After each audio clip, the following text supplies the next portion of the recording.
आज के इस प्रश्न में पूछा गया है कि लगातार 5 सम संख्या ए, बी, सी, डी और ई का औसत 52 है, तो बी और ई का गुणनफल क्या होगा। तो इसमें हमसे जो है औसत के बारे में पूछा जा रहा है।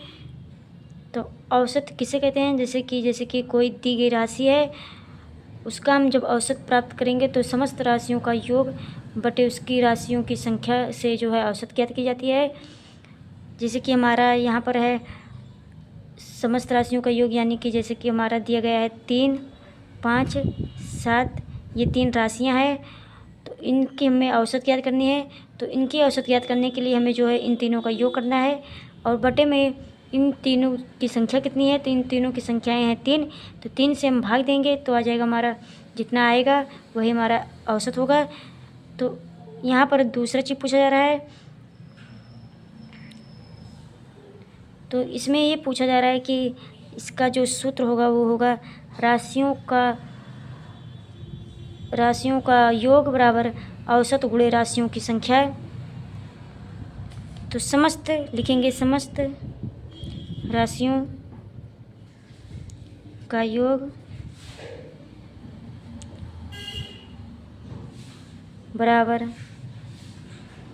औसत गुणे राशियों की संख्या।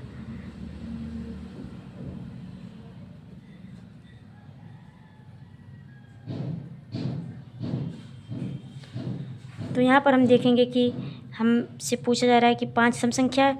तो सम संख्याएं किसे कहते हैं? सम संख्याएं उन संख्याओं को कहते हैं जिसे भाग करने पर कोई भी शेष न बचे। ऐसी संख्या जिसे हम 2 से भाग दें और कोई भी शेष न बचे उसे हम सम संख्याएं कहते हैं। जैसे कि 2, 4, 6, 8, 10, इसे हम सम संख्या कहते हैं। तो यहाँ पर तो इस प्रश्न में हमें जो है सम संख्याओं को मानना है। तो मानने के लिए हमें सबसे पहले संख्या यक्स मानेंगे। तो यहाँ पर लिखेंगे कि माना लगातार 5 सम संख्या। पहली संख्या होगी यक्स, क्योंकि हमने जो है संख्याओं को माना है इसलिए सब पहली संख्या यक्स होगी। और दूसरी संख्या होगी यक्स प्लस 2 और तीसरी संख्या होगी यक्स प्लस 3, चौथी होगी यक्स प्लस 4। यहाँ पर एक्स प्लस 3 नहीं आएगा क्योंकि ये 3 हमारा विषम है, इसलिए इसको काट देंगे। यहाँ पर आएगा एक्स प्लस 4।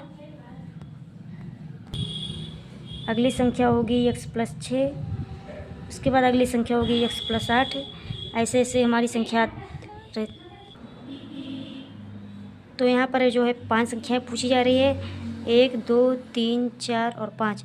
तो यहाँ पर हम पाँचों संख्या को जो है जोड़ लेंगे, क्योंकि यहाँ पर राशियों का योग कह रहा है, योग यानी जोड़। तो पाँचों संख्याओं को जोड़ेंगे तो लिखेंगे x plus 2 plus x plus 4 x plus 6 plus x plus 8।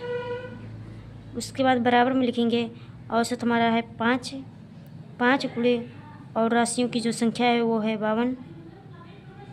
इसके बाद इसको हम हल करेंगे तो यहाँ पर जो हमारा है तो इसमें कुछ संख्याएं जो है चर है और कुछ संख्याएं अचर है।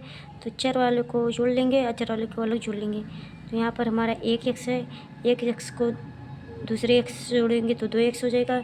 उसके बाद यहाँ पर 3 एक्स है, 4, 5, तो कुल मिलाकर यहाँ पर 5 एक्स है। तो यहाँ पर लिख लेंगे 5 एक्स। उसके बाद जो है अचर को जोड़ लेंगे तो यहाँ पर आएगा 2, 4, 6, 6, 6, 12, 12, 8, 20, लिख देंगे प्लस 20। उसके बाद बराबर इसको इससे गुणा करेंगे तो आ जाएगा हमारा 260। उसके बाद लिखेंगे चर को एक तरफ, अचर को एक तरफ लिखेंगे तो यहाँ पर लिखेंगे 260। यहाँ पर 20 जो है प्लस में है, प्लस के इधर साइड जाएगा तो माइनस में हो जाएगा।